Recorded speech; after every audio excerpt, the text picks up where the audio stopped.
सिद्धि सर्वादिरच्युत अच्युत प्रथित प्राण न च्युत अच्युत। जिसको काम का कभी स्पर्श नहीं होता है उसी को अच्युत कहते हैं। काम का स्पर्श होने पर जीव अपने स्वरूप से नीचे पड़ता है। जो नीचे गिर गया है उसको संस्कृत भाषा में च्युत कहते हैं। श्री कृष्ण का नाम है अच्युत। श्री कृष्ण को काम का स्पर्श कभी नहीं होता। सूर्य नारायण को अंधकार का स्पर्श नहीं होता।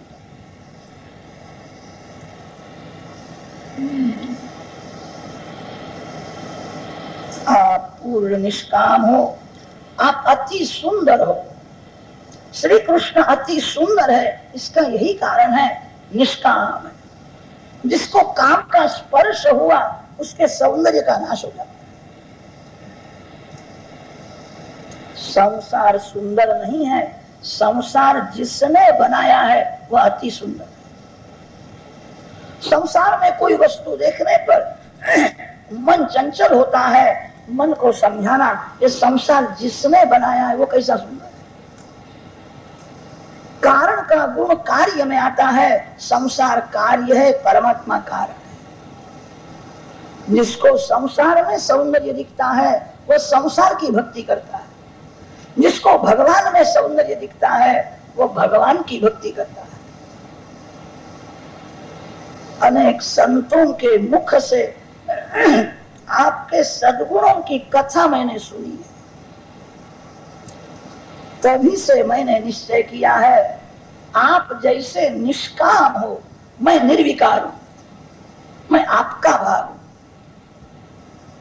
संसार का कोई भी सुख जिसको मीठा लगता है उससे भगवान दूर रहते हैं। भगवान निष्काम है। जीव जब निर्विकार होता है तब भगवान उसके साथ खेलते हैं। जीव मेरे जैसा हो गए। संसार का कोई भी सुख जिसको मीठा लगता है उससे भगवान दूर रहते हैं। रुक्मिणी जी ने पत्र में लिखा है,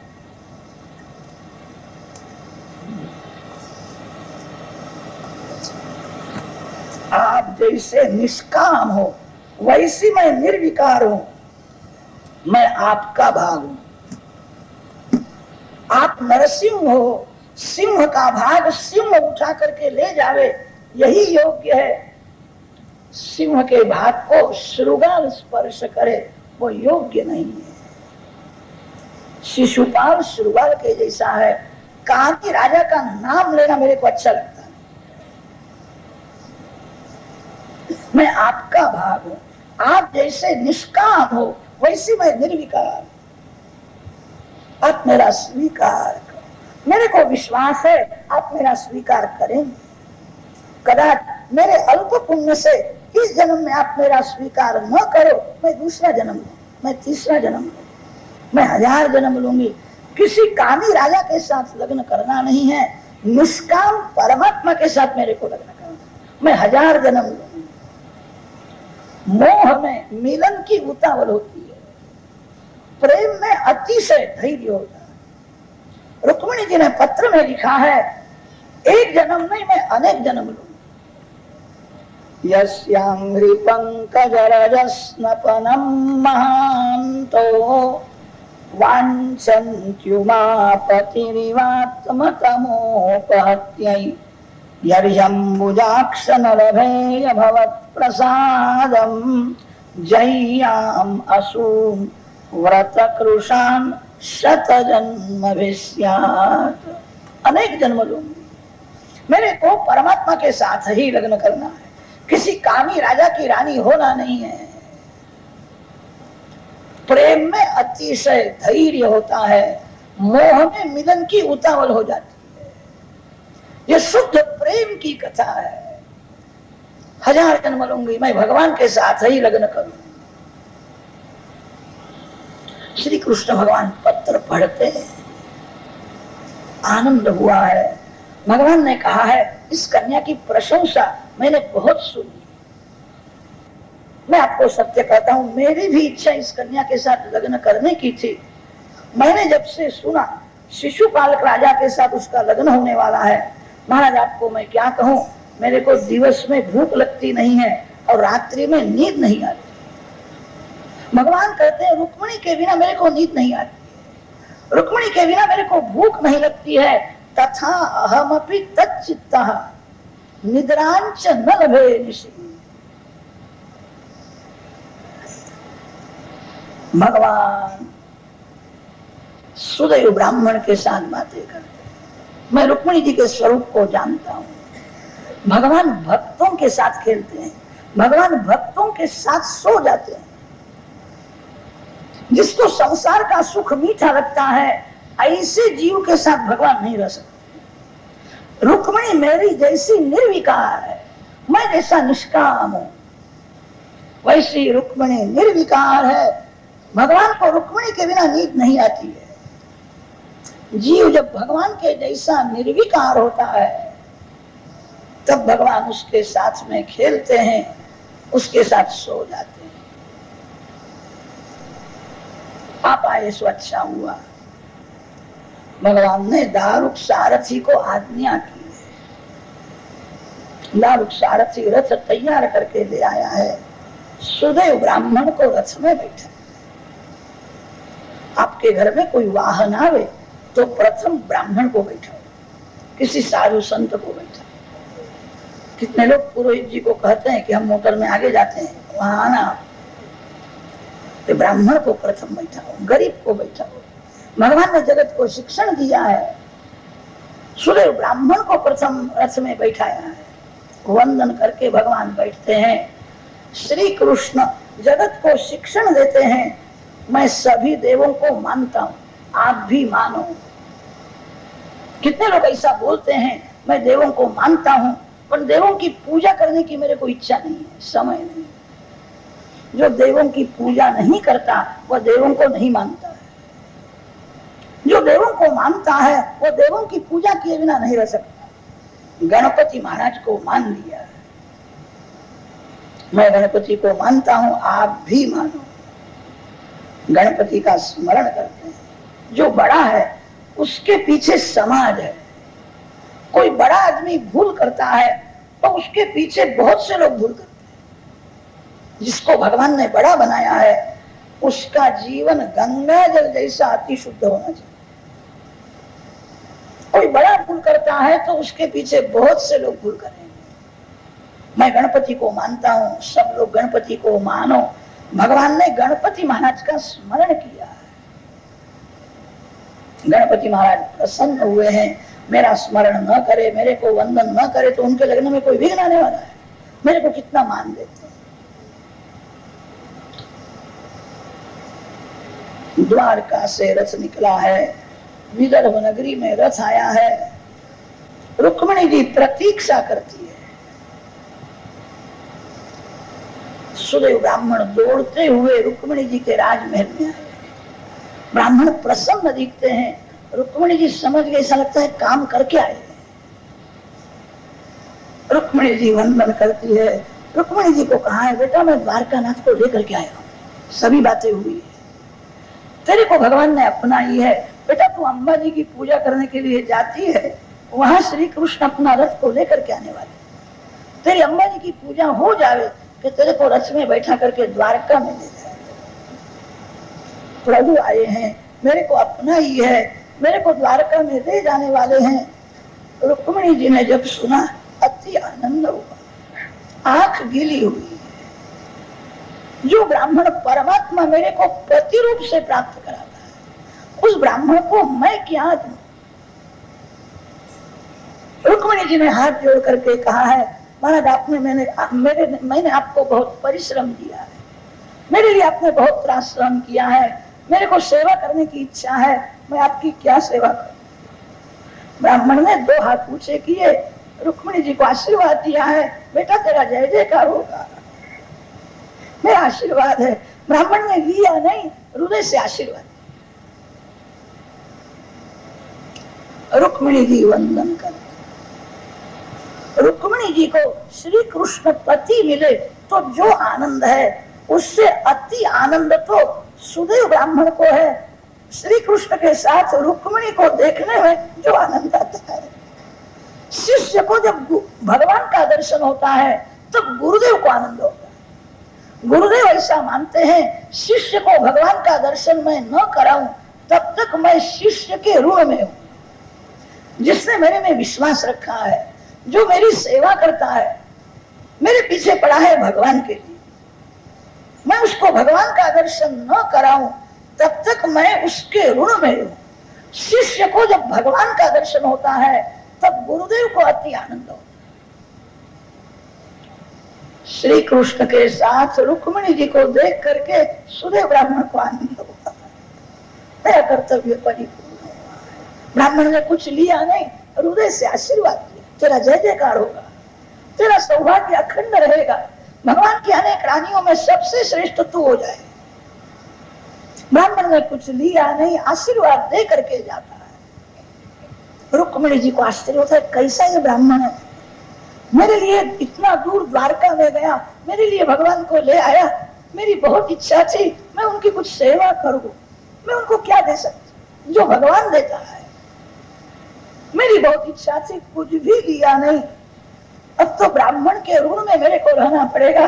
ब्राह्मण जिसके घर में जाने की मेरे को आज्ञा देवे उसके घर में मेरे को जाना पड़ेगा। त्रिकाल संध्या करने वाला ब्राह्मण किसी को आशीर्वाद देवे, लक्ष्मीवान भगवान। रुक्मिणी जी कहती है, ब्राह्मण का वचन सत्य करने के लिए उसके घर में मेरे को जाना पड़ेगा। रुक्मिणी जी मन से वंदन करती है। श्री श्रीधर स्वामी ने अपनी टीका में लिखा है, महालक्ष्मी ब्राह्मण को वंदन कर।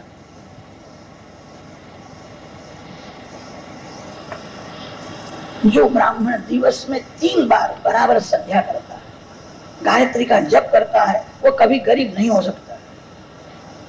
जो त्रिकाल बराबर संध्या करता है उसकी बुद्धि कभी बिगड़ती नहीं है। जो ब्राह्मण बहुत भीख मांगता है, समझना सूर्य का शाप हो गया। बराबर संध्या गायत्री नहीं करता है, उसको सूर्य नारायण शाप देते हैं। 3 बार जो बराबर संध्या करता है, सूर्य नारायण को उसकी चिंता होती है, उसको कभी भीख मांगने का प्रसंग नहीं आता है, उसकी बुद्धि बिगड़ती नहीं है। पवित्र ब्राह्मण के चरण में लक्ष्मी वंदन करती है। प्रिय मन्यन नामसा। शिशुपाल अनेक राजाओं के साथ आया था। शिशुपाल ने जब सुना है द्वारका से श्री कृष्ण आए हैं, श्री कृष्ण आए ऐसा सुना, बहुत घबराया। अति कामी डरपोक होता है, जो निष्काम है वही निर्भय होता है। शिशुपाल अति डरपोक है। श्री कृष्ण आए हैं ऐसा सुना, उसके छाती में धड़के होने लगे, बहुत घबराया। ऐसा मूर्ख था, रोने लगा। जरासंध उसको पूछता है, क्यों रोता है, तेरे को क्या हुआ? शिशुपाल ने कहा, मैंने सुना श्री कृष्ण आया है, वो छोटा था तभी से उसको चोरी करने की आदत पड़ गई। वो आया है, कदाच मेरी बहू को उठा करके ले जाएगा ऐसा लगता है, और मेरी बहू को ले जाएगा तो मैं मर जाऊंगा। रोने लगा। जरासंध उसको समझाता है, काहे को रोते हो, हम लोग यहाँ काहे को आए हैं, यहाँ हम खाने के लिए आए, हमको घर में खाने का नहीं मिलता है, तो क्या समझता है? अरे तेरा अपमान हमारा अपमान है, हम सब लड़ेंगे, राजकन्या तेरे को ही मिलने वाली। एक बार मैंने श्री कृष्ण को हराया है, अकेला आया है, क्या कर सकता है? भगवान ने 70 बार हराया था, सो बोलता नहीं, मैंने हराया है, हम सब लड़ेंगे। रुक्मिणी जी का बड़ा भाई रुक्मी है, वह आया है, शिशुपाल को समझाता है, घबराना, मेरी तो ऐसी व्यवस्था है, राजकन्या के पास कोई चिड़िया भी नहीं जा सकती। राजमहल से अम्मा जी के मंदिर तक दोनों बाजू में सिपाही खड़े हैं। राजकन्या के साथ उसकी 16 सखियां रहने वाली है। मेरे बार बड़े बड़े पहलवान वो घेरा करके चलने वाले हैं। राजकन्या के पास कोई नहीं जा सकता। मैंने एक अक्षौहिणी सेना तैयार रखी है, श्री कृष्ण गड़बड़ करे तो मैं युद्ध करूं। मेरी बहन मेरे को शिशुपाल राजा को ही देना है। सभी समझाते हैं। तब शिशुपाल को थोड़ा ठीक लगता है, उसको याद आता है कि गणपति महाराज की पूजा मैंने बराबर नहीं की, इसलिए थोड़ा विघ्न तो आएगा, ऐसा लगता है। घबराया है। सभी समझाते हैं। सखियां रुक्मिणी जी को मांगलिक स्नान कराते। स्नान होने के बाद सुंदर श्रृंगार किया है। रुक्मिणी जी तुलसी जी की पूजा करती है। बाल कृष्णलाल के साथ तुलसी जी को रखती है, प्रदक्षिणा करती है। जो स्त्री नियम से तुलसी जी की पूजा करे, प्रदक्षिणा करे, पार्वती माता की पूजा करे, उसके पति का आयुष बढ़ता है, अखंड सौभाग्य और सत्पुत्र की उसको प्राप्ति होती है। रुक्मिणी जी माता पिता को वंदन करती। रुक्मिणी जी को देख करके पिता का हृदय भर जाता है। बहुत लायक है ये कन्या, मेरे घर में आई तभी से मैं सुखी हो गया। इसका योग ऐसा है कि जिसके घर में जाएगी वो अति सुखी होगा। मेरी बहुत इच्छा थी घर में रहे तो अच्छा है, या दूसरे का घर। बेटा तेरा लग्न होने वाला है। माता पिता ने आशीर्वाद दिया। पिताजी ने रुक्मिणी जी को कहा है, बेटा अम्मा जी की पूजा करने के बाद मैं सोने की पालकी भेजता हूँ, पालकी में बैठ करके घर में आ। रुक्मिणी जी का जीवन बहुत सादा है, सादा भोजन भाता है। जिसको परमात्मा के साथ लग्न करना है उसका जीवन बहुत सादा होता है। भागवत में ऐसा लिखा है, रुक्मिणी जी अम्मा जी की पूजा करने के लिए जाती है तब वाहन का उपयोग नहीं करती है, पांव से चलती हुई जाती है। पूजा होने के बाद वाहन में बैठती। राजकन्या है, मेरी सोने की पालकी में भेजता हूँ। कन्या रुक्मिणी जी को कहा है पूजा होने के बाद पालकी में बैठ कर के अब तेरा लग्न होने वाला है। सखिया साथ में है। रुक्मिणी जी धीरे धीरे जाती है। कलहं सगामि। बहुत से राजा लोग रुक्मिणी जी की प्रशंसा सुन करके आए थे। अति सुंदर राजकन्या है, ऐसी जगत में नहीं। बहुत से बिना निमंत्रण आए हैं, रुक्मिणी जी को देखने के लिए आए। सभी को देखने की इच्छा है। 16 सखिया साथ में है। बाहर बड़े बड़े पहलवान घेरा करके चलते हैं, दोनों बाजू में सिपाही खड़े हैं। किसी को रुक्मिणी जी का दर्शन होता है। सखी मंगल गीत गाती है। राजाओं ने विचार किया है अम्मा जी का मंदिर पहाड़ के ऊपर है। राजकन्या पूजा करके ऊपर से नीचे उतरेगी तब बराबर दर्शन हो। रुक्मिणी जी मंदिर में प्रवेश करती है। भागवत में लिखा है गणपति महाराज की पूजा करती। बड़ा वह है जो सबको मान देता। रुक्मिणी जी तो साक्षात महालक्ष्मी। माता जी की पूजा की है। माता जी के चरण में मस्तक रखा है और रुक्मिणी जी ने प्रार्थना की है, श्री कृष्ण मेरे पति हो, माँ मैं रोज तेरी पूजा करूंगी। अम्मा जी गाल में हंसने लगी, मेरे को कितना मान देती है, ये साक्षात महालक्ष्मी है, कोई देव भी इसका पति नहीं हो सकता। इसके पति तो एक नारा है, मेरे को कितना मान देती है। अम्मा जी की पूजा की तब अम्मा जी के गले में सुंदर पुष्प की माला पहनाई थी। रुक्मिणी जी चरण में जब वंदन करती है वो माला गिर जाती है, रुक्मिणी जी के मस्तक ऊपर पड़ती, शकुन होता है। अम्मा जी गाल में स्मित हास्य बहुत प्रसन्न है, आनंद हुआ है। रुक्मिणी जी पूजा करके बाहर आई है, ऊपर से धीरे धीरे नीचे उतर। सभी राजा लोग ताकते हैं, आंख में काम है, मन में पाप। सिपाही लोग रुक्मिणी जी को देखने लगे, ओहो बहुत सुंदर, ऐसी सुंदर तो जगत में। कामांध राजा बोलने लगे, शिशुपाल बड़ा भाग्यशाली है, ऐसी राजकन्या उसको मिलने लगी। जो मन में आता है सो बकने लगे। रुक्मिणी जी को ठीक लगा नहीं, ये मेरे बालक है, मेरे को काम भाव से देखते। लक्ष्मी सभी की माँ है, लक्ष्मी का दर्शन मातृभाव से करो, लक्ष्मी को माता मान करके घर में रखो, तो कोई दिवस नारायण के गोद में बैठा है। काम भाव से जो लक्ष्मी को देखता है, भोग बुद्धि से जो लक्ष्मी को देखता है, उसको लक्ष्मी खड्डे में फेंक देती। तू मेरा बालक है, मेरे पति नारायण है। सभी काम भाव से देखते थे, रुक्मिणी जी समझ गई है। रुक्मिणी जी ने आंख में से तेज प्रकट किया है। श्री रुक्मिणी जी का तेज एक श्री कृष्ण ही सहन कर सकते हैं, दूसरा कोई देव भी नहीं सहन कर सकता। आंख में से ऐसा तेज प्रकट किया है, सभी ताकते हैं, देख रहे हैं। अति तेज जीव सहन नहीं कर सकता। तेज सहन हुआ नहीं। बहुत सुंदर है, बहुत सुंदर है बोलते थे, चक्कर आ गया है। बहुत से लोगों को मूर्छा आ गई, धूल में पड़े। माता महालक्ष्मी को जो काम भाव से देखता है, जो भोग बुद्धि से देखता है, उसकी जो दुर्दशा होवे सो कम है, धूल में पड़े हैं। दारुक सारथी ने घोड़ा को संकेत किया है, वायु गति वाले घोड़े। बहुतों राजाओं को मूर्छा आई है, बहुत से सिपाही चक्कर में पड़े हैं, गिर गए, अंधेरा दिखने लगा है। अति तेज जीव को सहन नहीं होता है। रुक्मिणी जी ने अपने आंख में से तेज प्रकट किया है। दारुक सारथी रथ लेकर के आया है, सोने का रथ है, 4 घोड़े हैं। गरुड़ जी ध्वजा लेकर के खड़े हैं। रुक्मिणी जी ने देखा है, भगवान का रथ देख करके रुक्मिणी जी रथ के सन्मुख दौड़ने लगी है। सखी समझाती है, राजकुमारी पालकी इधर है, पालकी इधर है। कौन सुनता है आपकी पालकी कहाँ है? रथ के सन्मुख दौड़ती हुई गई है।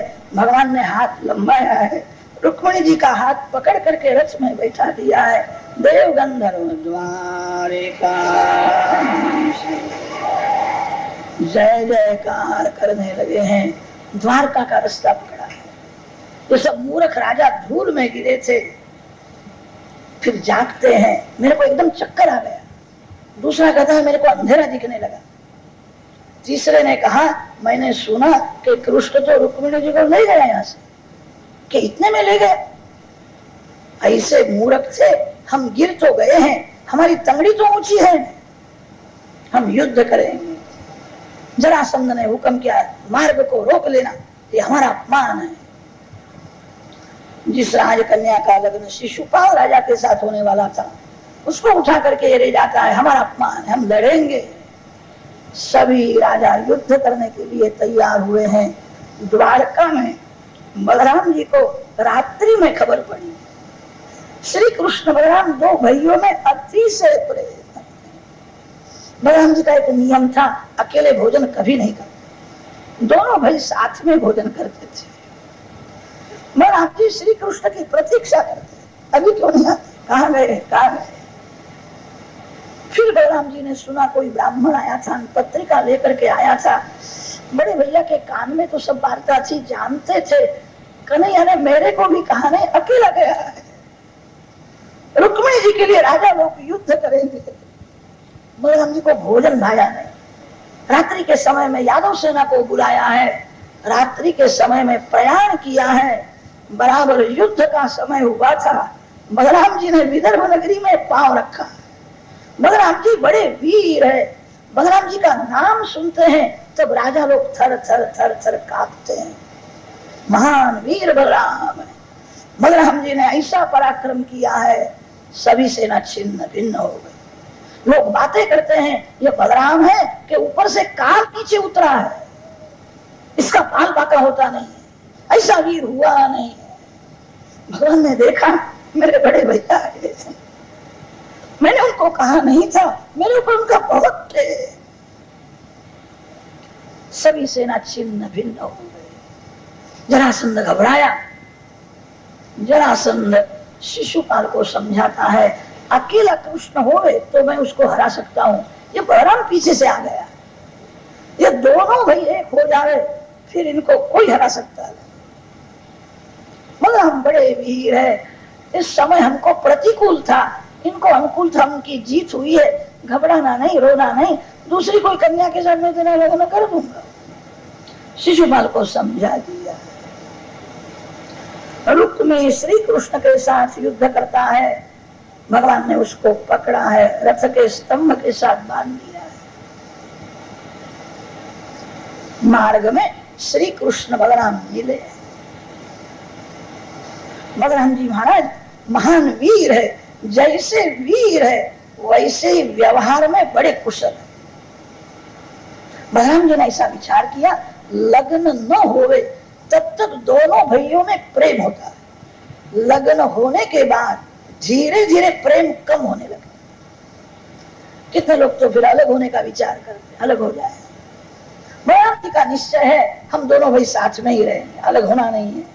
रामायण, भागवत, भारत तीनों ग्रंथों का एक आदर्श है, एक कुटुंब पद्धति। महाभारत में पंच पांडव उनकी कथा आती है, घर एक है। रामायण में 4 भाइयों की कथा आती है, घर एक है। भागवत में श्री कृष्ण बलराम 2 भाई है, एक घर है। आंख में प्रेम रखो, जिसका हृदय विशाल है, जिसके आंख में प्रेम है, उसके घर में झगड़ा नहीं होता। लग्न करने के बाद दोनों भाइयों को एक घर में रहना हो तो भाई से भी ज्यादा भाभी में प्रेम बताना चाहिए। व्यवहार बड़ा कठिन है, व्यवहार में सावधान रहना पड़ता है। भाभी के पियर के लोग आवे तो उदारता से सम्मान करना, फिर कभी तोफान नहीं करेगी। बलराम जी व्यवहार में बड़े कुशल है। श्री कृष्ण तो रुक्मी को बांधते हैं, बलराम जी ने रुक्मी को छोड़ा है। श्री कृष्ण को कहा है कुछ भी होवे हमारा वो संबंधी है, उसको इस प्रकार बांधना ठीक नहीं, छोड़ दो। रुक्मी को छोड़ा है। बलराम जी महाराज रुक्मी के साथ वेदांत की बातें करते हैं, भागवत में ऐसा वर्णन आया। ज्ञानी पुरुषों का स्वभाव है, हार होती है तब वो नाराज नहीं होते, जीत होती है तब वो बहुत प्रसन्न होते नहीं है। सुख दुख, हार जीत, लाभ हानि, ये तो संसार में होता ही रहता है। हमारी जीत है, तेरी ही जीत है, हम दोनों एक है। काहे को दुख मानता है? आत्मा निर्विकार है। बलराम जी ने उसको ऐसा समझा दिया है, उसको मान दिया है। बलराम जी ने वस्त्र आभूषण दिए हैं, आपका हमारा संबंध हुआ है। बलराम जी ने द्वारका में आने का आमंत्रण भी दिया, समय मिले तब द्वारका में आना। बड़े भैया किसी के सामने जल्दी हाथ नहीं जोड़ते थे, बहुत बड़े। आज रुक्मिणी जी को प्रसन्न करने के लिए हाथ जोड़े। रुक्मिणी जी को आश्चर्य होता है, मेरे भाई को कितना मान दिया, हाथ जोड़ करके द्वारका में आने का निमंत्रण दिया। मेरे भाई ऊपर उनका इतना प्रेम है तो मेरे ऊपर कितना प्रेम होगा। प्रेम और मान कभी मांगना नहीं, दूसरे को देना चाहिए। बलराम जी ने प्रथम दिवस में ऐसा बीजारोपण किया है, रुक्मिणी जी को ऐसा विश्वास हो गया, बलराम जी का मेरे ऊपर अतिशय प्रेम। अब कभी रुक्मिणी जी भगवान को ऐसा कहेगी बड़े भैया से अलग हो जाओ। प्रथम दिवस में जैसा प्रेम का बीजारोपण हुआ है, श्री कृष्ण बलराम रुक्मिणी जी के साथ द्वारका में आए। भागवत में वर्णन नहीं है, अन्य ग्रंथों में आता है। भगवान ने उद्धव जी को कहा है, उद्धव मेरी माँ यशोदा है। कहता था यशोदा माँ ने मेरे को बड़ा किया है, यशोदा माँ का प्रेम याद आता है। उद्धव मेरी माँ यशोदा द्वारका में आवे तो ही मैं लग्न करूं, मेरी माँ द्वारका में न आवे तो मेरे को लग्न करना ही नहीं। उद्धव जी ने नंद बाबा को एक पत्र लिखा है। पत्र में लिखा है, अति सुंदर राजकन्या रुक्मिणी जी के साथ श्री कृष्ण का लग्न नक्की हुआ।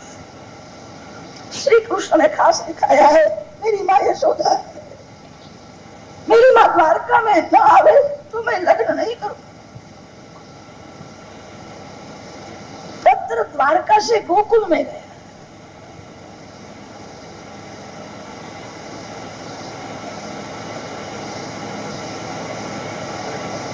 श्री कृष्ण गोकुल छोड़ करके गए, तब से नंद यशोदा ने अनाज छोड़ दिया है, अन्न खाते थे। दिवस में भूख लगती नहीं है, रात्रि में नींद आती नहीं है, सर्वकाल लाला का स्मरण करते। कभी कभी तो माँ पागल हो जाती है, माँ को ऐसा लगता है मेरा बाल कृष्ण झूले में। बाल कृष्ण का दर्शन होता है, यशोदा मैया झूलाती है, रात भर जागती है, बाल कृष्ण का दर्शन होता है। सूर्य उदय हुआ, अभी तक कन्हैया क्यों नहीं उठता है? लाला को जगाने के लिए जाती है, झूला खाली है। रात भर मैंने बाल कृष्ण का दर्शन किया, मेरे को दिखता है, हाथ में नहीं आता।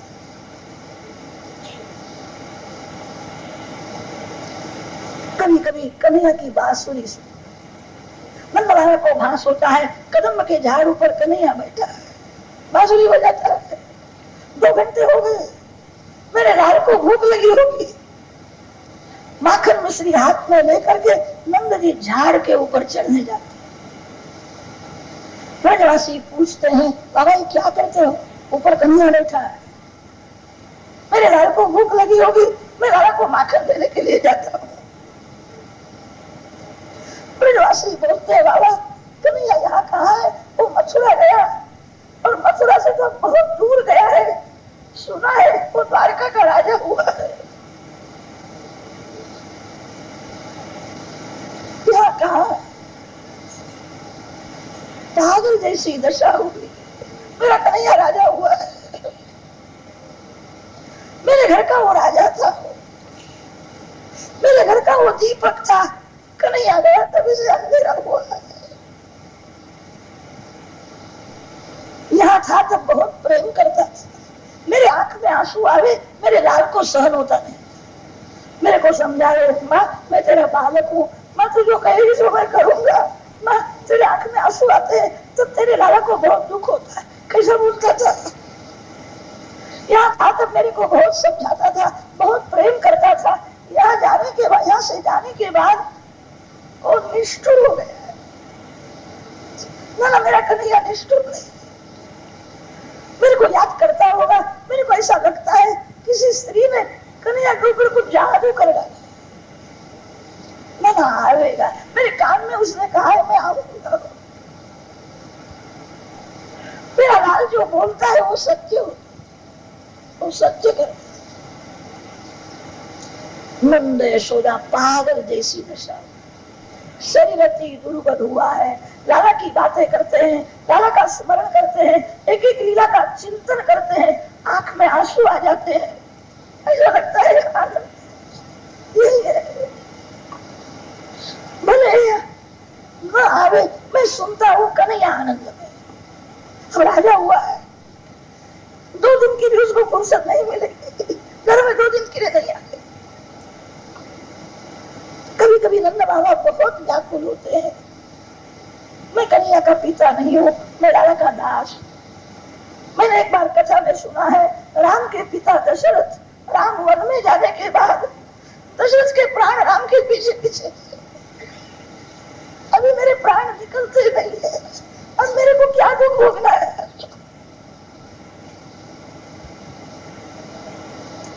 मेरे लाला ने कान में कहा है, बाबा लोग कुछ बोले सो सुनना नहीं, मैं आपका बालक हूँ।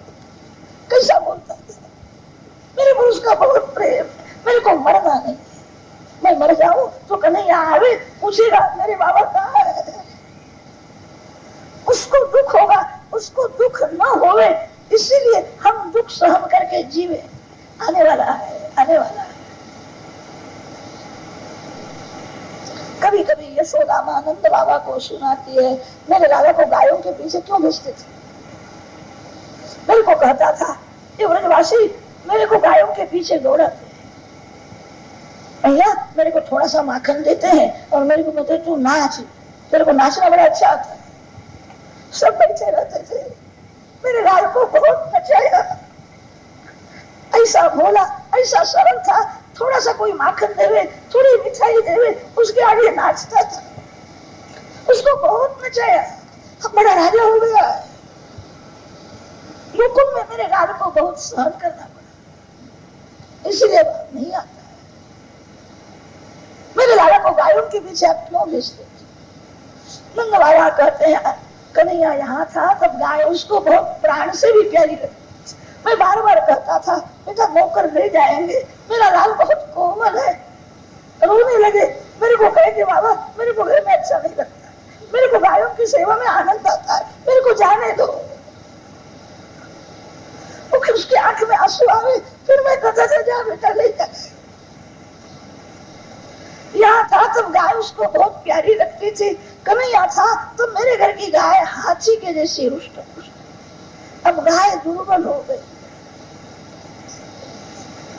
मैं गौशाला में जाता ही नहीं, मेरे लिए नहीं। कन्हैया 2 दिन गाय के लिए आवे तो अच्छा है, कन्हैया की गंदी गाय तो घर में भी नहीं आती है। मैंने सुना है बहुत दुर्बल हुई है, अब ज्यादा दिन तक वो नहीं रहेगी, वृंदावन में इधर उधर घूमती है। किसी के मुख में से कृष्ण शब्द निकले, वो दौड़ती दौड़ती जाती है। कृष्ण कहाँ है, कब आवेगा? कन्हैया मेरे लिए नहीं, गाय के लिए आवे तो अच्छा। नंद बाबा यशोदा जी को समझाते हैं, अब तू रोती है, कन्हैया यहाँ था तब तेरा अभिमान बहुत बढ़ गया था, मेरे लाल को तुमने उखल के साथ क्यों बांधा? उखल के साथ बांधा, उसी दिन से वो नाराज हो गया था। अब तू रोती है, तेरा अभिमान बहुत बढ़ गया था। यशोदा माँ को रोती, मेरा अभिमान बढ़ गया था, मैंने कन्हैया को बांधा इसीलिए नाराज हुआ, मैंने उसको प्रेम से बांधा था, मेरी भूल हो गई। मेरे को सब लोग कहते थे लाला को बांधना नहीं, मेरी बुद्धि बिगड़ गई, मैंने लाला को बांध दिया, इसलिए वो नाराज हुआ है। मैंने ऐसा नहीं है, वो बहुत प्रेम करता है। अरे नंद बाबा यशोदा जी आंगन में बैठे हैं, लाला की बातें करते हैं, शांति मिलती। आज पत्र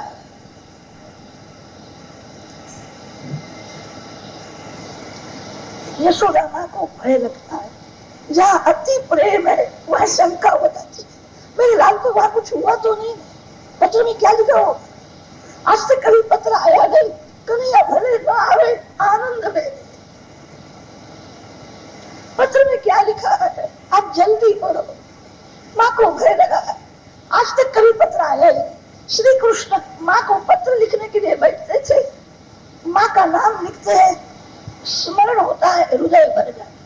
माँ को पत्र में क्या लिखूं? मैं वहां नहीं जाता, मेरा पत्र जाएगा, मेरी माँ ज्यादा रोएगी, कन्हैया आता नहीं है, पत्र से मेरे को समझाता है, इसलिए पत्र नहीं लिखते थे। आज कन्हैया का पत्र आया, पत्र में क्या लिखा हो? नंद बाबा धैर्य धारण करके पत्र पढ़ते हैं। पत्र में लिखा था, अति सुंदर राजकन्या रुक्मिणी जी के साथ लग्न न किया। श्री कृष्ण ने दिखाया है, मेरी माँ यशोदा, मेरी माँ द्वारका में न आवे तो यशोदा माँ का प्यारा कन्हैया लग्न नहीं करे, मेरी माँ आवे तो मैं लगती। यशोदा माँ ने सुना है, माँ को आनंद, मेरे को पूरा नहीं है, याद करता आता नहीं है, पत्र से हमको वहां बुलाता है, फंस गया ऐसा लगता है। नंद बाबा ने कहा है द्वारका बहुत दूर है, इतना दूर द्वारका में मैं कैसा जाऊं? हम लोग ब्रजवासी कुछ पढ़े नहीं, कभी दूर गए नहीं, हम ब्रज छोड़ करके कहीं जाते नहीं। कन्हैया यहाँ आवे तो कन्हैया के साथ में द्वारका में जाओ, कन्हैया न आवे तो जिस दिन लग्न है उस दिन गोकुल गांव को मैं भोजन कराऊंगा, मैं सभी को वंदन करूंगा, मैं सभी को कहूंगा मेरे को आशीर्वाद देना, नहीं मेरे लाल को आशीर्वाद देना। रुक्मिणी श्री कृष्ण दोनों आनंद दे दे, मेरे कभी न आवे, जहां रहे जो आनंद दे, मेरे लाल को आशीर्वाद। कन्हैया आवे तो कन्हैया के साथ मैं द्वारका जाऊंगा, न आवे तो यही उत्सव। नंद जी ने पत्र का जवाब लिखा नहीं, क्या लिखो, कन्हैया आता नहीं, लग्न का समय हुआ है, गोकुल में से पत्र का जवाब आया नहीं। श्री कृष्ण बलराम जी के साथ बातें करते, भैया मैंने ऐसा सुना है मेरी माँ बहुत दुर्बल हो गई है, आंगन में बैठ करके प्रतीक्षा करती है, माँ को वहां से ले आओ। माँ बहुत प्रतीक्षा करती। श्री कृष्ण बलराम रथ में बैठे, द्वारका से रथ निकला है। यशोदा माता को आज अनेक शुभ शकुन होते। आज क्या होने वाला है? माँ ने स्वप्न में देखा है मेरे आंगन में उत्सव हो रहा है, मेरे बाल कृष्ण को सिंहासन में बैठाया है, ब्राह्मण वेद मंत्र बोलते हैं, मेरे लाल को आशीर्वाद देते हैं, मेरे आंगन में उत्सव हो रहा है। यशोदा माँ जागती है। कन्हैया गया तभी से कोई उत्सव हुआ ही नहीं। कन्हैया था तब रोज नवीन नवीन उत्सव करता था, बहुत प्रेम करे, लोगों को प्रेम से भोजन कराता था, सब भूल गया। अब मेरे यहाँ उत्सव कैसा? कन्हैया था तब रोज नवीन उत्सव होते थे, वो गया तभी से कोई उत्सव हुआ ही नहीं। दिन भर में उसको याद करती हूँ स्वप्न में। यशोदा माँ के आंगन में एक कौवा आया। भक्ति जब अति से बढ़ जाती है तो अभिमान मरता है। यशोदा माँ का अभिमान मर गया है, हृदय दीन बना है। यशोदा मैया कौवे को वंदन कर। कौवा काव काव बोलता है, तो काव काव क्यों बोलता? नहीं तो नहीं आने वाला है ना, आज तो नहीं आने। कौवा काव काव। कौवा मैं तेरे को सत्य कहती हूँ, मेरा कन्हैया आ जावे तो तेरी चोट में सोना में मराऊंगी, मैं तेरे को मिठाई खिलाऊंगी। मेरे को देखना है, यहाँ था तो मैंने कभी उसको देखा भी नहीं, मेरे को एक बार देख। मैं कौवे को नमस्कार कर।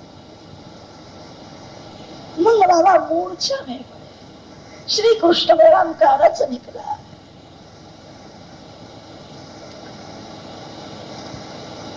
वृंदावन से आगे रथ आया। ब्रजवासियों का ऐसा नियम था, जिस मार्ग से श्री कृष्ण का रथ गया है उस मार्ग में बैठे रहते, लाला की प्रतीक्षा करते हैं, कन्हैया आने वाला है, कन्हैया आने वाला। जब आवेगा तब इसी मार्ग से आने वाला है। कितने भोले ब्रजवासी 4-5 वर्ष के बालक में बाल कृष्ण की भावना करते, यही कन्हैया। उसको बाल कृष्ण का श्रृंगार करते हैं, कृष्ण लीला का अनुकरण चिंतन।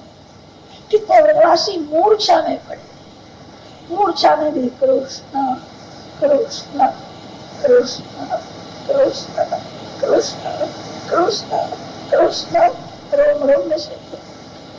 मेरे को प्राण छोड़ना है, मैं दुख सहन करके जीवित रहूं, मैं मर जाऊं तो लाला को दुख होगा। श्री कृष्ण बलराम का रथ वहां है।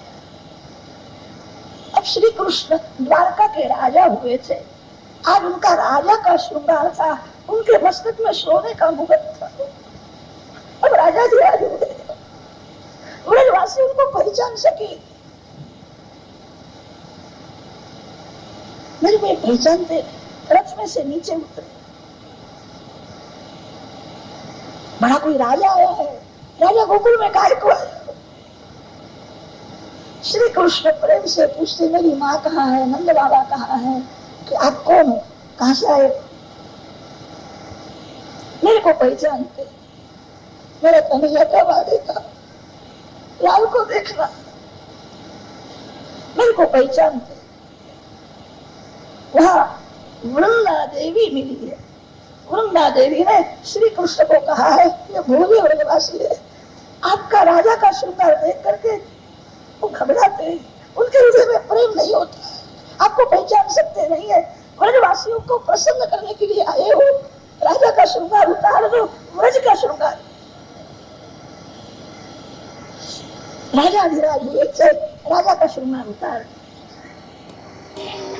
काली कामली उड़ाई, गुंजिया माला पहनाई, मोर पीछे का मुकुट मस्तक में डाला, हाथ में बांसुरी दिए, बांसुरी बजाओ। श्री कृष्ण ने बांसुरी बजाई, अति मधुर ध्वनि निकलता है। ब्रजवासी मूर्छा में पड़े थे, शव में थे, ब्रजवासी दौड़ते हुए आए। ब्रजवासी बोले, आवियो रे आवियो, मेरा कन्हैया, आज भी व्रज में आव्यो रे नाम। दौड़ते हुए गए, श्री कृष्ण का दर्शन करते, कोई कन्हैया का पीताम्बर खींचने लगा है, कोई लाला का हाथ पकड़ता है, कन्हैया तो आ गया। श्री कृष्ण ने कहा है द्वारका की संपत्ति छोड़ करके आया। कन्हैया तो क्या बोलता है, तू गया तभी से कभी मैंने माखन खाया ही नहीं, दिन भर मैं तेरे को याद करके रोता हूँ। मेरी माँ बहुत आग्रह करती है तो एक टिकट खा ले, कभी कभी तो स्वप्न में मेरे को दिखता था। ब्रजवासियों के प्रेम का वर्णन कौन कर सकता। लाल बाल मित्रों के साथ श्री कृष्ण घर में जाते हैं, आंगन में प्रवेश किया है, श्री कृष्ण ने दूर से देखा है, मेरी माँ कौवे को नमस्कार कर, मेरी माँ बहुत दुर्बल होगी, आंख में आंसू आ गए, मेरे वियोग में माँ की दशा हुई है। दौड़ते हुए नंद जी मूर्छा में पड़े थे, दासी ने कान में कहा है कन्हैया आया। कन्हैया शब्द कान में गया, नंद जी खड़े हुए हैं, कन्हैया आया है। यशोदा जी दौड़ती हुई जाती है, श्री कृष्ण बलराम नंद यशोदा के चरण में बारंबार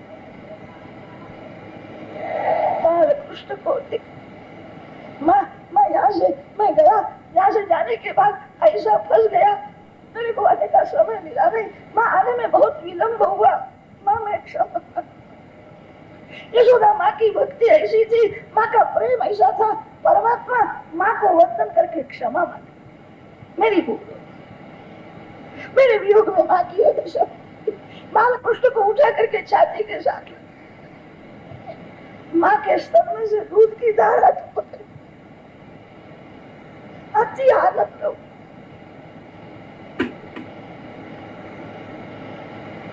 मेरा लाल बड़ा हुआ है, श्री कृष्ण बलराम की नजर उतार। आज गोकुल में उत्सव हो रहा है, गोपी गोपाल दौड़ते हुए जाते हैं, सभी बातें करते कन्हैया आया है, कन्हैया आया है। श्री कृष्ण दर्शन का आनंद मिला, सभी को आनंद दिया है। यशोदा माता को कहा है माँ तू द्वारका में न आवे तो मेरे को लग्न करना, माँ तू द्वारका में नहीं आवे कि बेटा मेरे को आना है, तेरे बाबा ने मेरे को ऐसा कहा कन्हैया आवे तो जाएंगे, न आवे तो ये उत्सव कर, माँ मैं तेरे को लेने के लिए आया। द्वारका की अति संपत्ति में ब्रजवासियों के प्रेम को भूले, नंद बाबा को, यशोदा माता को, गोपियों को, गोपाल मित्रों को द्वारका में ले गए। द्वारका के पास गोपी तालाब, वहां गोपियों का निवास था, इसीलिए उसका नाम गोपी तालाब रखा है। लग्न हुआ है माधोपुर, माधोपुर में माधव राय द्वारिका नाथ और रुक्मिणी जी साथ में विराजमान, वहां लग्न हुआ है। भीष्मक राजा का मुक्काम वहां था। नारद जी ने मुहूर्त दिया है माघ मास शुक्ल पक्ष और पंचमी तिथि। ब्रह्मादि देव आए, कामदेव को आज घोड़ा बनाया है, कामदेव के छाती ऊपर बैठे हैं। जीव लग्न करने के लिए जाता है तब जीव के छाती ऊपर काम चढ़ करके बैठे, परमात्मा लग्न करने के लिए गए काम के छाती ऊपर बैठे। संतों ने वर्णन किया है श्री कृष्ण को काम का स्पर्श होता नहीं है तो क्या आश्चर्य है, भगवान ने तो ऐसी लीला की है। रुक्मिणी श्री कृष्ण के लग्न महोत्सव में जितने जीव आए थे सभी जीवों को निष्काम बना दिया, सभी को वासना रहित बना दिया है, किसी के आंख में मन में जरा भी विकार नहीं है। जो रुक्मिणी श्री कृष्ण लग्न महोत्सव में आए हैं सभी जीव निष्काम है। श्री कृष्ण का यह प्रभाव, सुंदर सिंहासन में भगवान को बैठाया है, मधुपर्क विधि से पूजा की है, अंतःपट रखा है, रुक्मिणी जी को ले आए हैं। ब्रह्मा जी वहां जोशी बन करके आए, ब्रह्मा जी ने मंगलाष्टक का आरंभ किया है। कस्तूरी तिलकम ललाट पटले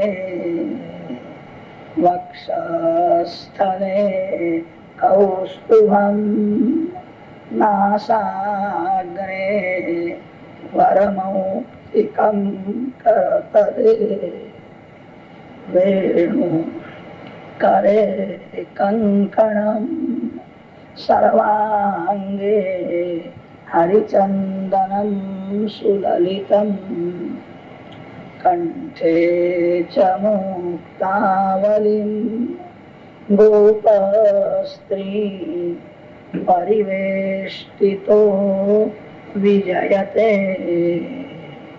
कुर्यात् सदा मंगलम द्वारिकाधीश की। श्री लक्ष्मी नारायण भगवान। अनेक ब्राह्मण मंगलाष्टक बोलते हैं, जय जयकार हुआ है। गोपी प्रेम अति शुद्ध है, गोपी प्रेम में काम का गंध नहीं है। रुक्मिणी जी के साथ श्री कृष्ण का दर्शन गोपियों को हुआ है। रुक्मिणी के साथ श्री कृष्ण का दर्शन करती है, अति आनंद हुआ। अति आनंद में शरीर टिकता नहीं है, अति दुख शरीर को सहन नहीं होता है, अति आनंद भी सहन नहीं। श्री कृष्ण दर्शन करती हुई भगवान के चरण में लीन हुई। गोपियों के श्रीअंग की जो मिट्टी है वही गोपी चंदन। गोपी चंदन द्वारका से आता है। रुक्मिणी द्वारका नाथ के दर्शन में अति आनंद हुआ, भगवान के चरण में गिरी। रुक्मिणी जी द्वारका में आई, तभी से द्वारका का महिमा बढ़ गया है। साक्षात महालक्ष्मी द्वारका में सुवर्ण सिंहासन में रुक्मिणी जी के साथ श्री कृष्ण विराजमान है। रुक्मिणी द्वारका नाथ का दर्शन करते हैं, आनंद होता है। यादवों को ज्ञान हुआ है रुक्मिणी जी तो साक्षात महालक्ष्मी, आदि नारायण परमात्मा ही श्री कृष्ण है। रुक्मिणी श्री कृष्ण का दर्शन करते हैं। श्रीमन नारायण नारायण नारायण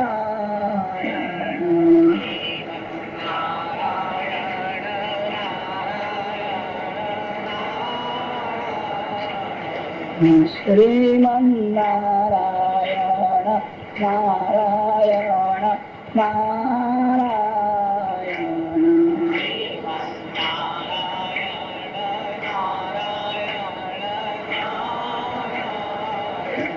श्रीमन नारायण नारायण नारायण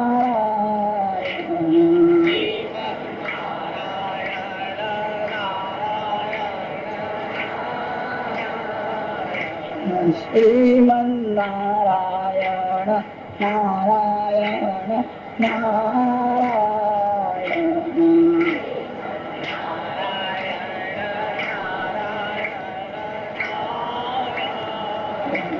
श्रीमन नारायण नारायण नारायण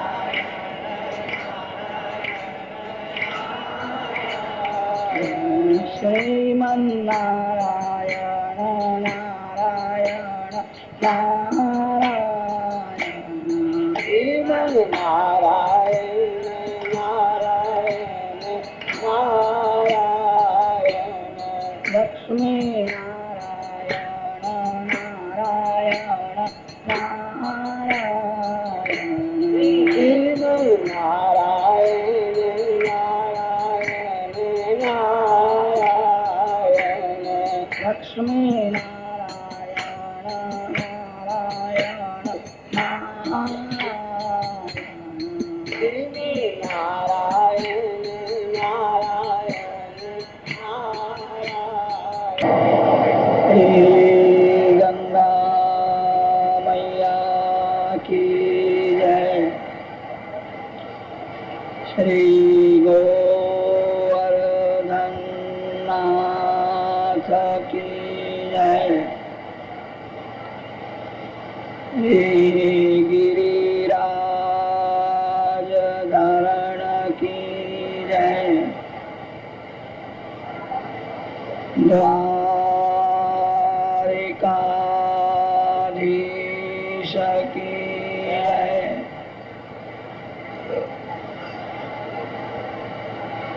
श्री बालकृष्ण लाल की जय। सद्गुरुदेव की जय।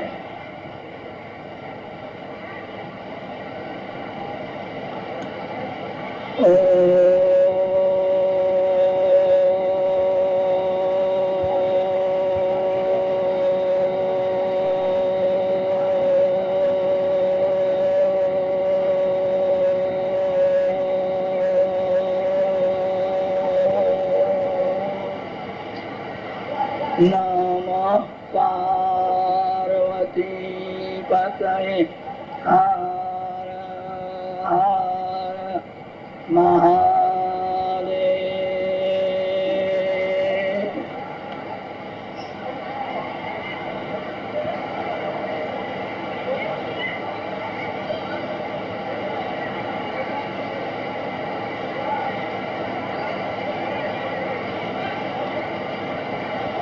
स्वस्ति श्री गणेशाय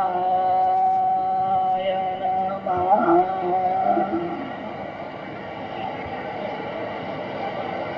श्री सरस्वत्यै नमः।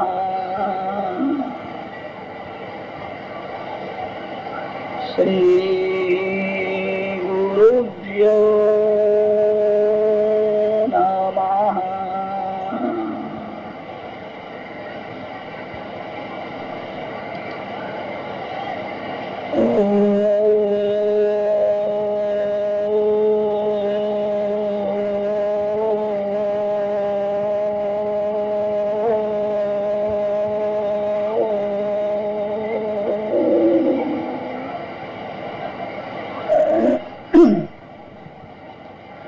नमो भगवते वासुदेवाय।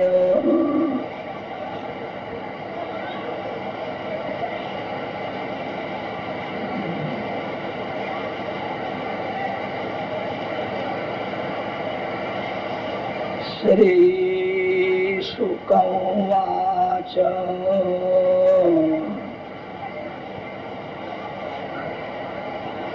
कामस्तु वासुदेवांशः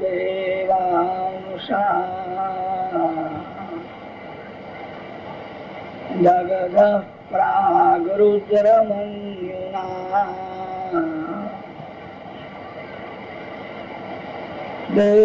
देहोपपत्तये भूयः तमेव प्रत्यपद्यत।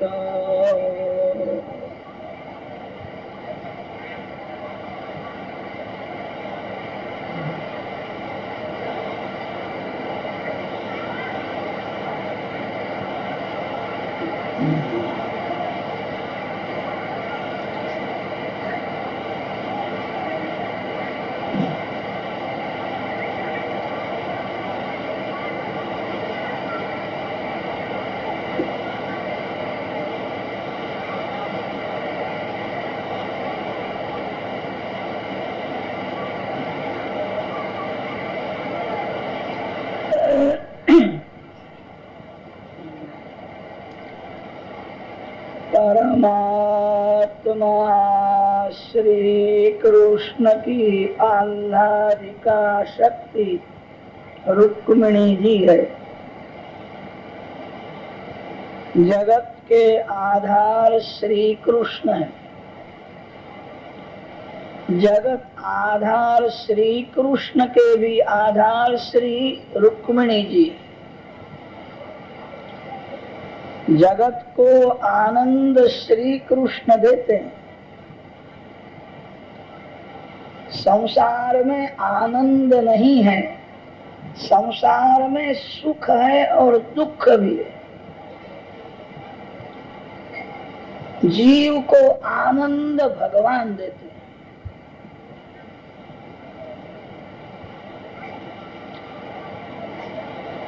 श्री कृष्ण को जो मन से स्पर्श करता है उसको आनंद मिलता है।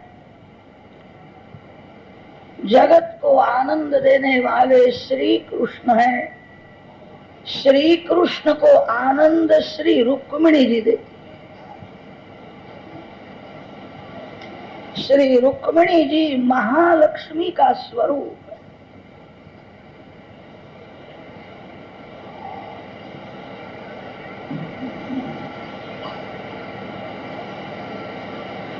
जीवात्मा को श्री कृष्ण का वियोग हुआ है। जीव श्री कृष्ण से अलग हुआ है। जीव का भगवान के साथ संबंध सिद्ध करने वाली भगवान की कृपा शक्ति ही रुक्मिणी की। श्री रुक्मिणी जी की कृपा बिना जीव भगवान के चरण में नहीं जा सकता। जीव को भय लगता है। जिसने पाप किया है उसको भय लगता है भगवान मेरे को सजा करे। श्री रुक्मिणी जी जिसके लिए सिफारिश करती है, रुक्मिणी जी जिसके लिए भगवान को मनाती है, उसी जीव को भगवान अपनाते हैं। भागवत में ऐसा वर्णन है, श्री कृष्ण भगवान को कभी कभी क्रोध आता है। रुक्मिणी माता को जीवन में कभी क्रोध आया। क्रोध क्या होता है श्री रुक्मिणी जी जानती ही नहीं। श्री कृष्ण भगवान को क्रोध आता है ऐसा भागवत में लिखा है। भगवान को क्रोध कब आता है? भगवान कृपा करके जीव को धन देते हैं, सुख देते हैं, अनुकूलता कर देते हैं। अनुकूल परिस्थिति में यह जीव मेरी भक्ति ज्यादा करे।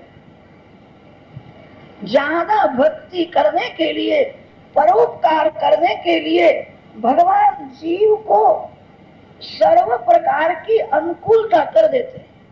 यह जीव बहुत लायक नहीं है तो भी उसको धन देते हैं, मान देते हैं। भगवान की ऐसी इच्छा है, इसको सर्व प्रकार की अनुकूलता मिलने के बाद ये मेरी भक्ति ज्यादा करे। यह जीव ऐसा दुष्ट है, अनुकूल परिस्थिति में अति सुख भोगता है। अतिशय भक्ति करने के लिए भगवान ने अनुकूलता कर दी थी।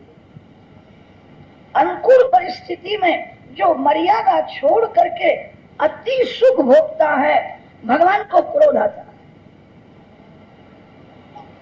अब ये दया करने लायक नहीं है, अब इसको मैं सजा करूं। आपको भगवान संपत्ति देवे, आपको सर्व प्रकार की अनुकूलता मिले, अति सुख भोगना नहीं। सुख इतना ही भोगना चाहिए जिस सुख में भगवान का स्मरण रहे।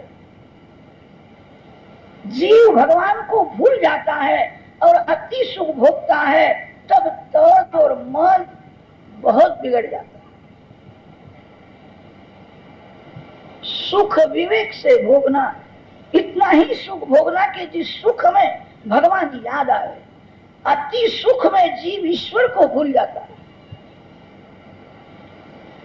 जीव मर्यादा छोड़ करके जब अति सुख भोगता है तब भगवान को क्रोध आता है। अब मैं इसको सजा करूंगा, यह दया करने लायक नहीं है। भगवान जीव को कभी कभी सजा करते हैं। ऐसे समय में श्री रुक्मिणी जी भगवान को समझाती है, सजा न करो, दया करो। आप इसको सजा करोगे बहुत दुखी होगा। भगवान आवेश में बोलते हैं, यह जीव दुष्ट है, आज तक मैंने बहुत दया की, यह दया करने लायक नहीं है। रुक्मिणी जी भगवान को प्रेम से समझाती है, जीव लायक नहीं है, आप लायक हो। जीव दुष्ट है, आप दयालु हो। जीव अपनी दुष्टता छोड़ता नहीं है, आप दया क्यों छोड़ते?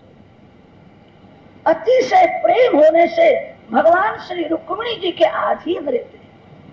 रुक्मिणी जी जो कहती है वही भगवान करते हैं।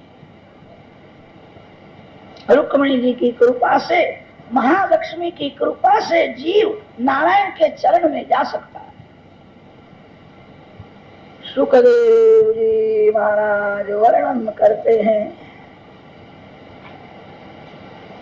लक्ष्मी उपभोग के लिए नहीं है, लक्ष्मी उपयोग के लिए।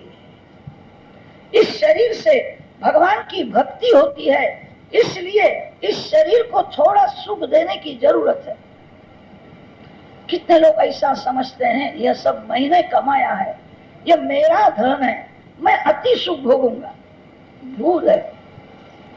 जो लक्ष्मी को मेरी समझता है, लक्ष्मी उसको खड्डे में फेंक देती है। लक्ष्मी नारायण की है, लक्ष्मी किसी जीव की नहीं हो सकती है। लक्ष्मी मेरी है ऐसा जो समझता है उसको मार पड़ता है। लक्ष्मी नारायण की है ऐसी भावना रखता है जो लक्ष्मी का विवेक से उपयोग करता है, उसको लक्ष्मी नारायण के गोद में बिठाती है। जीव लक्ष्मी पुत्र है, लक्ष्मी माँ है, माँ का उपयोग होता है। लक्ष्मी उपभोग के लिए नहीं है।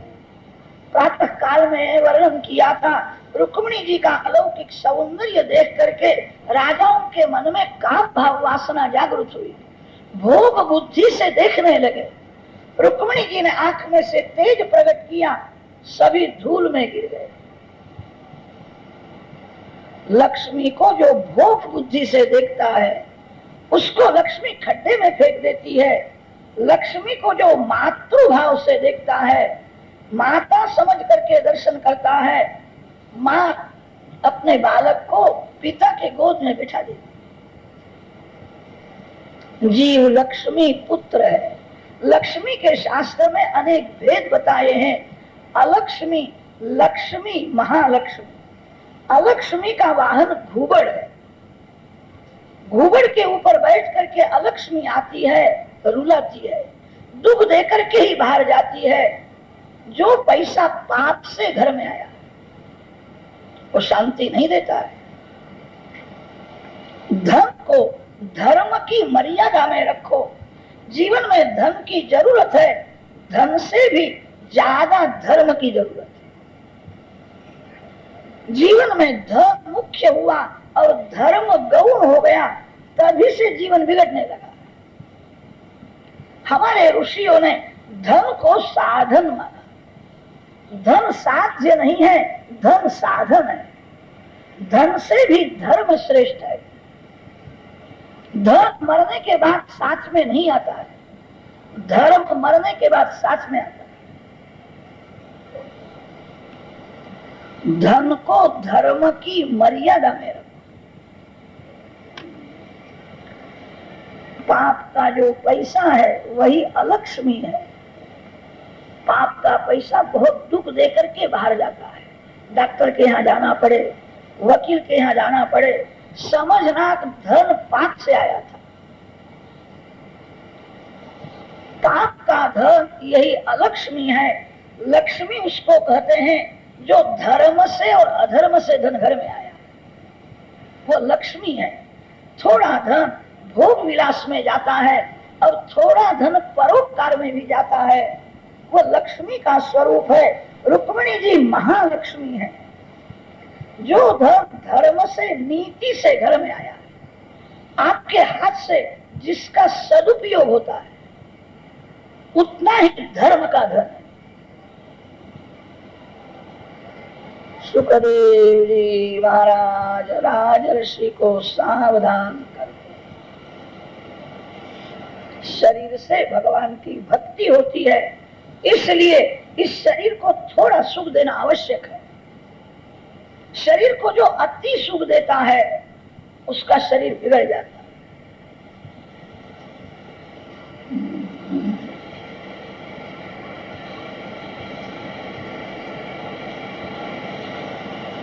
रुक्मिणी स्वयंवर में से अनेक भाव निकलते। सादा भोजन करना ये लक्ष्मी का उपयोग है। भोजन की जरूरत है, भोजन बिना भजन नहीं हो सकता है। भगवान के लिए पवित्रता से रसोई करो, सादा भोजन करो, दाल भात रोटी शाक भगवान को अर्पण करो, भोजन करो। ये लक्ष्मी का उपयोग है। कितने लोग ऐसे होते हैं, उनको रोज 2-3 शाक चाहिए, एक रसादार शाक, एक कोरा शाक, पापड़ रोज चाहिए, अचार के बिना चलता ही नहीं, रोज थोड़ी मिठाई भी चाहिए। भोजन करने से तृप्ति नहीं होती है, मन को समझाने से तृप्ति। आज तक बहुत खाया है, मन को बार बार समझाना। लक्ष्मी का उपयोग करो, मर्यादा छोड़ करके लक्ष्मी का उपभोग मत करो। सुखदेव जी महाराज वर्णन करते हैं, रुक्मिणी जी के यहाँ प्रद्युम्न लाल जी का प्रागट्य हुआ है।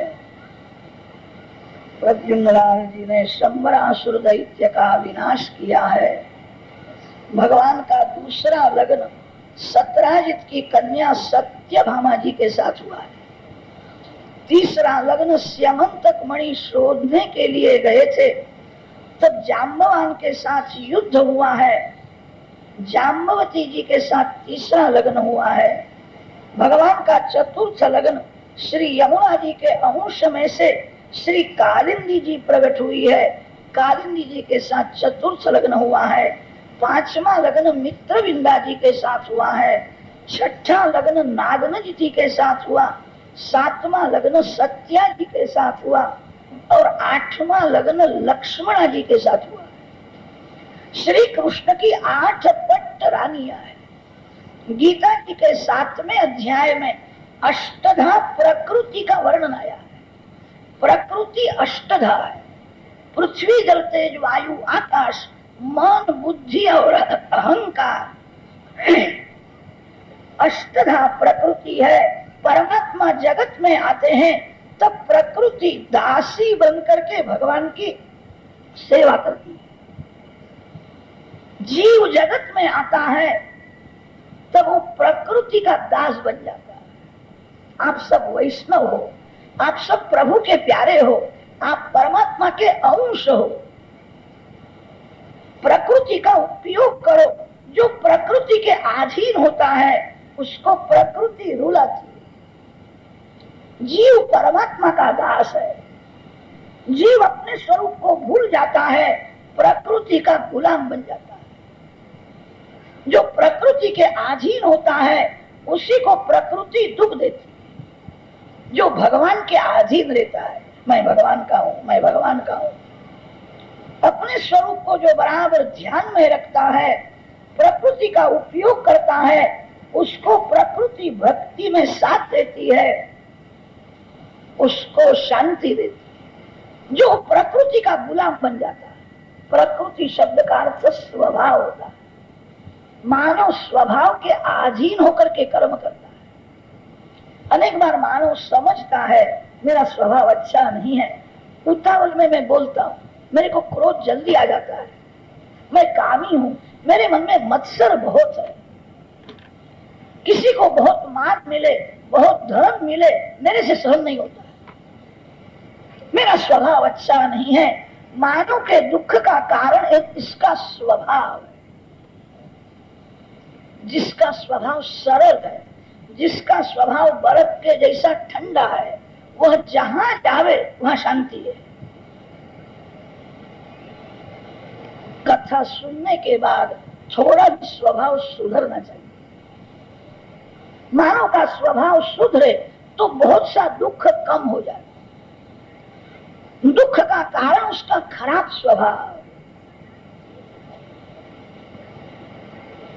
कथा सुनने के बाद किए हुए पाप के लिए पश्चाताप होना चाहिए। कथा सुनने के बाद पाप छोड़ने की इच्छा होनी चाहिए। कथा सुनने के बाद भक्ति को बढ़ाने की इच्छा होनी चाहिए। प्रभु में प्रेम जागृत होवे, जीवन सुधरे, स्वभाव सुधरे तो मानना कि मैंने कथा सुनी। कथा सुनने के बाद जिसको पाप छोड़ने की इच्छा नहीं होती है, जिसका जीवन स्वभाव नहीं सुधरता है, वह समझे कि मैंने कथा नहीं सुनी। मैंने तो कथा सुनी, इन महाराज को अभी बराबर कथा करने को ही नहीं आती। महाराज बराबर कथा करते हो, आप श्रद्धा भक्ति से बराबर कथा सुनते हो। कथा सुनने के बाद नवीन जन्म होता है। कथा सुनने के बाद पाप छोड़ने की इच्छा होती है, स्वभाव सुधरता है। स्वभाव को सुधारने का एक ही उपाय है, आप बहुत पुस्तक पढ़ो, पुस्तक पढ़ने से शब्द ज्ञान बढ़ेगा, स्वभाव नहीं सुधरेगा। शब्द ज्ञान जिसका बढ़ता है वो बातें करता है, स्वभाव नहीं सुधरता है। आप यज्ञ करो, दान दो, यात्रा करो, अच्छा है। यज्ञ करने से, दान देने से पुण्य बढ़ता है। जब पुण्य बढ़ता है तब सूक्ष्म रूप से पुण्य का अभिमान भी बढ़ता है। मैंने बहुत पुण्य किया है, मैंने विष्णु याग किया है, मैंने चारे धाम की यात्रा की है। पुण्य का अभिमान पाप कराता है। यज्ञ करने से, दान देने से, यात्रा करने से स्वभाव नहीं सुधरेगा। स्वभाव को सुधारने का एक ही उपाय है, घर में भगवान का स्वरूप स्थापन करो, प्रेम से पूजा करो, भगवान में आंख स्थिर करो। मन को स्थिर करना कठिन है, आंख को स्थिर करना कठिन नहीं है। जिसकी आंख भगवान में स्थिर है उसका मन भी स्थिर होता है। जागृत अवस्था में मन आंख में बैठता है, आंख जहां जाती है वहां मन जाता है। आंख भगवान में स्थिर होवे तो मन को भी स्थिर होना पड़ेगा। मन कदाच भले चंचल होवे, आंख को स्थिर करो, आंख भगवान में रखो। भगवान में आंख स्थिर करके भगवान के नाम का जप करो। भगवान का नाम का जब जप करो तब मन से भगवान का स्मरण करो। जीव में भगवान के सद्गुण जब आते हैं तब स्वभाव सुधरता है। आप जिसका स्मरण करते हो आप उसके जैसे हो जाते। संसार सुख में जो फंसा हुआ है, ऐसे कोई विलासी गृहस्थ का कभी स्मरण मत करो। जो लौकिक सुख में फंसा हुआ है वो तो दया पात्र है, उसको खबर नहीं है सच्चा सुख कहाँ है। वो तो खोटे सुख में फंसा है, उसको याद मत करो।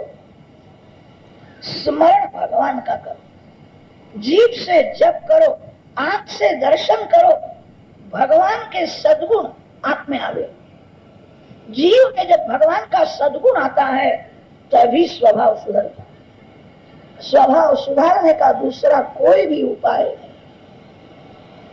स्वभाव अति सरल बने तो मानव को जीवन में मुक्ति के जैसा आनंद मिले, मरने से पहले मुक्ति के जैसा आनंद मिले।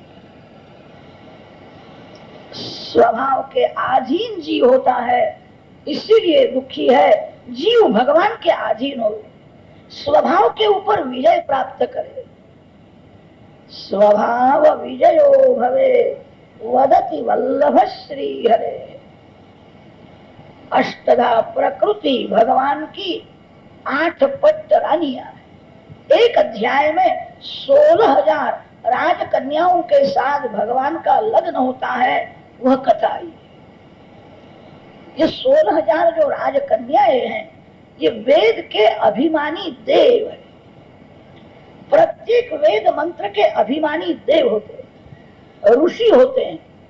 छंद, ऋषि और देवता, तीन का ज्ञान जिसको नहीं है उसको वेद मंत्र सफल नहीं होता है।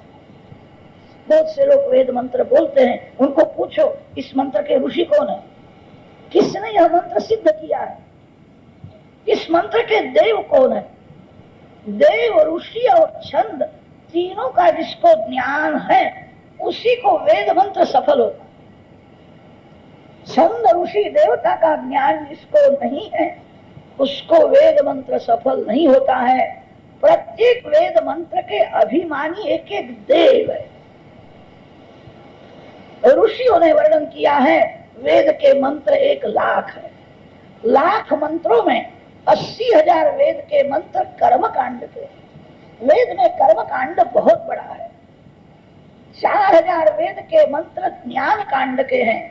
16,000 वेद के मंत्र भक्ति उपासना कांड के। वेदों में कर्म, भक्ति और ज्ञान तीनों का वर्णन किया है। जीवन में तीनों की जरूरत है। कितने लोग ऐसा समझते हैं कि भक्ति ही मुख्य है, ज्ञान गौण है। कितने लोग ऐसा मानते हैं ज्ञान ही मुख्य है, भक्ति गौण है। कर्म, भक्ति और ज्ञान, ये तीनों में कोई गौण नहीं, तीनों मुख्य है, तीनों की जरूरत है। कोई भी मिष्टान्न बनाना हो तो 3 की जरूरत पड़ती है। घी की जरूरत है, शक्कर की जरूरत है और आटे की जरूरत है। ये 3 में गौण कौन है? घी की कीमत ज्यादा है इसलिए घी मुख्य है, और आटे की कीमत कम है इसलिए आटा गौण है। अरे आटा न हो तो घी शक्कर के लड्डू कोई नहीं खा सकता। आटे की कीमत कम है, उसकी जरूरत बहुत है। कर्म, भक्ति और ज्ञान, इसमें किसी को ऋषियों ने गौण माना नहीं। कितने लोग दुराग्रह से ऐसा समझते ज्ञान ही मुख्य है, कितने भक्ति को मुख्य मानते हैं, धर्म को गौण कर देते। धर्म से मन की शुद्धि होती है। बर्तन के ऊपर जिस प्रकार काट चढ़ जाता है, उसी प्रकार मन के ऊपर अनेक जन्म का वासना का काट चढ़ गया। मानव को खबर नहीं है मेरे मन में कितनी वासनाएं भरी है। मानव अपने को सयाना समझता है, अपने को शुद्ध समझता है, वो जैसा समझता है वैसा नहीं है। मन के ऊपर अनेक जन्म का वासना का काट चढ़ा हुआ है। बर्तन को 2-4 बार घिसो ने तो भी स्वच्छ नहीं होता है। मन को शुद्ध करने के लिए कर्मयोग है। धर्मानुकूल जिसका पवित्र जीवन है वही, उसी का मन शुद्ध होता है। मन शुद्धि धर्म से होती है, मन की एकाग्रता भक्ति से होती है, और ज्ञान से सर्व में भगवान का दर्शन होता है। कर्म, भक्ति और ज्ञान तीनों की जीवन में जरूरत है। भक्ति करने का अर्थ यह है मन को भगवान के नाम में, भगवान के स्वरूप में स्थिर करना ही भक्ति है। मन को एकाग्र करने के लिए भक्ति है, मन को शुद्ध करने के लिए धर्म है। धर्म की बहुत जरूरत है। एक दिन आप घर में बुहारी न करो तो घर बिगड़ जाता है। एक दिन जो धर्म छोड़ता है उसका मन बिगड़ जाता है। मन बिगड़ने में देर लगती नहीं है। मानव बड़ी बड़ी ज्ञान की बातें करता है, 2-4 मिनट के लिए मन मूर्ख हो जाता है, मन खराब विचार करता है। धर्म की बहुत जरूरत है। मन को शुद्ध करने के लिए धर्म है, मन को एकाग्र करने के लिए भक्ति है, और सर्व में भगवान का दर्शन करने के लिए ज्ञान है। कर्म कांड, भक्ति कांड और ज्ञान कांड, ऐसे 3 कांड वेदों में है। गीता जी में भी 3 कांड है। गीता जी का प्रथम अध्याय से 6ठे अध्याय तक कर्मयोग का वर्णन है। 7वें अध्याय से 12वें अध्याय तक भक्ति का वर्णन है, और 13वें अध्याय से 18वें अध्याय तक ज्ञान का वर्णन है। तीनों मुख्य है। कितने लोग दुराग्रह रखते हैं कि ज्ञान ही मुख्य है। कितने लोग भक्ति को ही मुख्य समझते हैं, धर्म को गौण मानते हैं। जिस भक्ति में धर्म का साथ नहीं है उस भक्ति में विघ्न आता है। जो भक्ति धर्मानुकूल नहीं है वो भक्ति बढ़ती नहीं। जरूरत है 3 में किसी को भी गौण मानना नहीं। वेदाभिमानी देव होते हैं, देव ब्रह्म का वेद वर्णन करते हैं, अनुभव नहीं होता। भोजन की बातें कोई बहुत करता है, इससे तृप्ति होती है। भोजन की बातें सुनने से तृप्ति नहीं है, भोजन की बातें करने से तृप्ति नहीं होती है। जो भोजन करता है उसकी तृप्ति होती है। वेद भगवान का वर्णन तो करते हैं, वेदों को भी भगवान का अनुभव हुआ है। भगवान का दर्शन करना कठिन नहीं है, भगवान का अनुभव करना कठिन है। दर्शन करने से बहुत लाभ नहीं है, थोड़ा लाभ। अनुभव करने से बहुत लाभ। राजमहल में कोई राजा बैठा है, उसको देखने से एक पैसा मिलता नहीं। किसी ने राजमहल में राजा को देखा, देखने से क्या मिला? मंदिर में भगवान विराजमान है, वो भगवान को देखने से, भगवान का दर्शन करने से थोड़ा लाभ। भगवान का अनुभव करने से बहुत लाभ है। जो भगवान वैकुंठ में है, जो भगवान मंदिर में है, भगवान के साथ प्रेम करो। राजा के साथ जो प्रेम करता है उसको लाभ होता है, राजा को देखने से लाभ नहीं होता है। जो राजा के साथ बहुत प्रेम करता है उसको पैसा मिलता है। परमात्मा के साथ प्रेम करो। किसी ने कहा इस भूमि में सुवर्ण है, आपने जाना कि अंदर सुवर्ण भरा है, जानने से आपको क्या मिला? भगवान वैकुंठ में है, वो जानने से कुछ मिलता नहीं। धरती में सुवर्ण है, जाना, जानने से लाभ हुआ नहीं, खड्डा खोदा। सोने को वो देखता है, सोना दिखने लगा। सरकार के लोगों को खबर पड़ी, सरकार के लोग आए और धरती का सुवर्ण ले गए।